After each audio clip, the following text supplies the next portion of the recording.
mwaka 2025 na inshallah uwezo wa Mungu kuona pia 2020 katika mwaka unaomaliza jamani zetu ambao wame mbele ya ombea rehema Mwenyezi Mungu amani Tanzania pokea wakiwa za afya na shida keze dutu kwa Mungu tafija si zote takubali kwa mwaka 2005 nchi yetu kupiga kasekali katika kubwa wana kimaelezo fanyenu vizuri tuliwa kina kati mbalimbali hivyo sina rejea 5.2 ya mwaka uliopita 2024. Vile vile deni la taifa linaendelea kuwa himilivu. Serikali inaendelea na mipango ya kulipa kwa haraka mikopo ya zamani yenye riba kubwa na kurefusha muda wa kulipa mikopo, hatua itakayosaidia kupunguza kiasi cha riba iliyokuwa ikilipwa na kutoa ahueni kwa serikali katika kulipa mikopo hiyo. Ukuaji wa uchumi nchini umetokana na uwekezaji wa serikali katika miradi ya kimkakati ya miundombinu pamoja na mchango mkubwa wa sekta za madini, kilimo, ujenzi na sekta ya fedha na huduma ikiwemo utalii. Aidha, akiba za fedha za kigeni imeendelea kuimarika na kufikia dola za Marekani bilioni 6.6, kiasi kinachotosheleza uagizaji wa bidhaa na huduma kwa zaidi ya miezi mitano.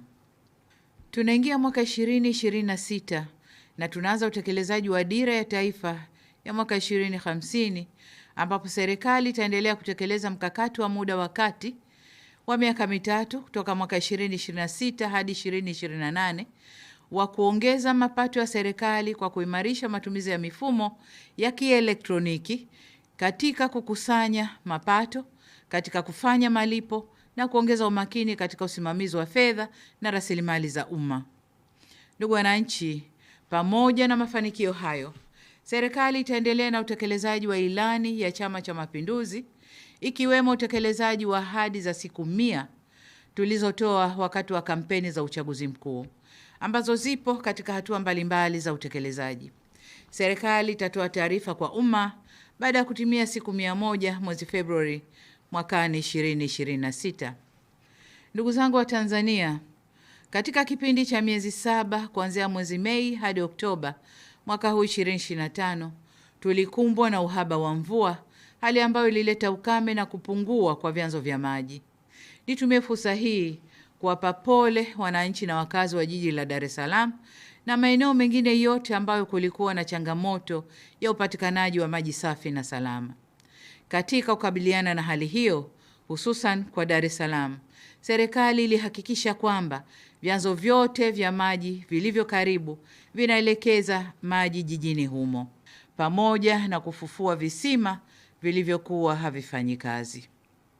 Aidha, tunamshukuru Mungu kwamba mvua zinazoendelea kunyesha ndani ya mwezi huu wa Disemba zinaongeza kina cha maji kwenye vyanzo vya Ruvu Juu na Ruvu Chini na zinarejesha hali nzuri ya upatikanaji wa maji.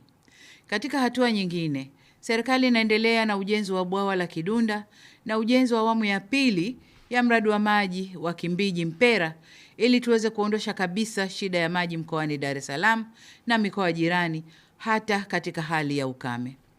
Hata hivyo, katika kipindi hiki cha mwisho wa mwaka, miezi ya Novemba na Disemba, maeneo mengine ya nchi yetu yameshuhudia mvua na upepo mkali ulioleta hasara na kubomoka kwa nyumba na kupoteza maisha.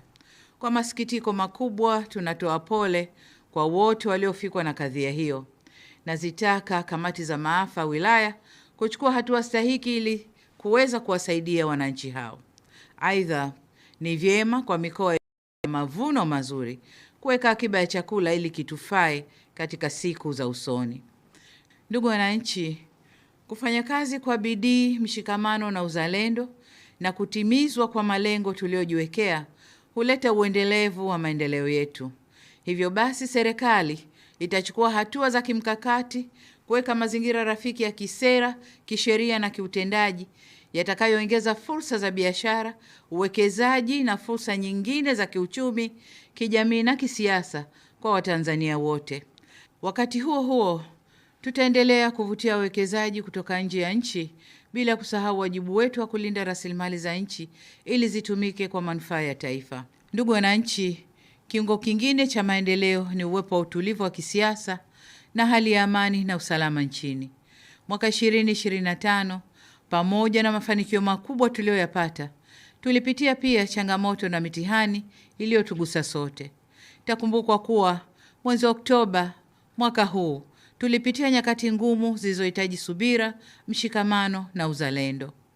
Kwa dhati kabisa, ninavishukuru vyombo vyetu vya ulinzi na usalama nchini na wananchi wote kwa ujumla kwa kuendelea kudumisha amani, umoja na mshikamano wa taifa letu.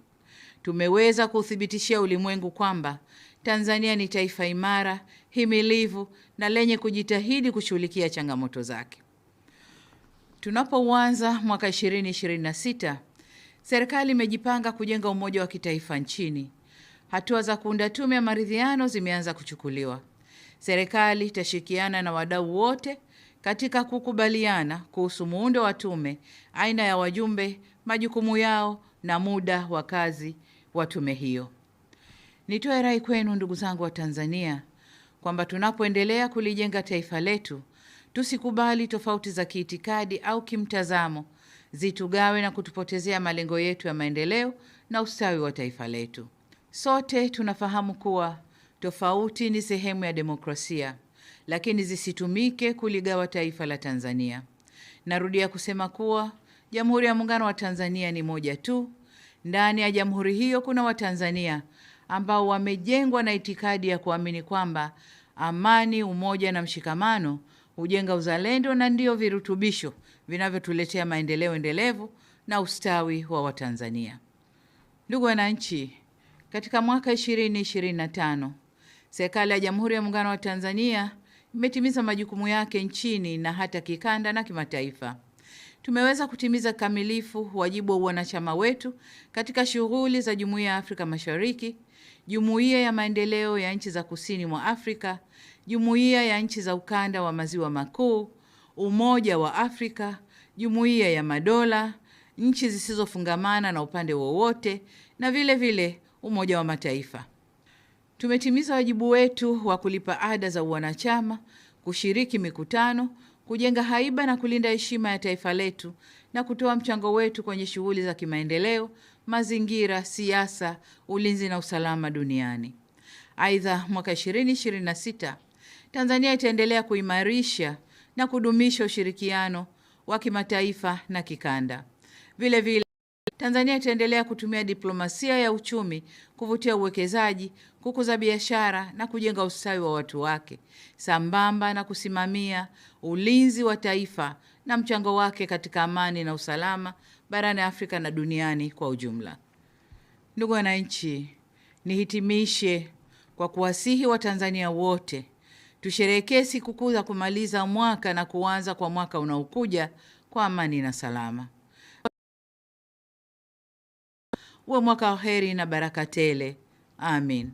Nawatakia kila la heri katika mwaka wa 2026. Mungu ibariki Afrika. Mungu ibariki nchi yetu Tanzania. Na asanteni sana kwa kunisikiliza.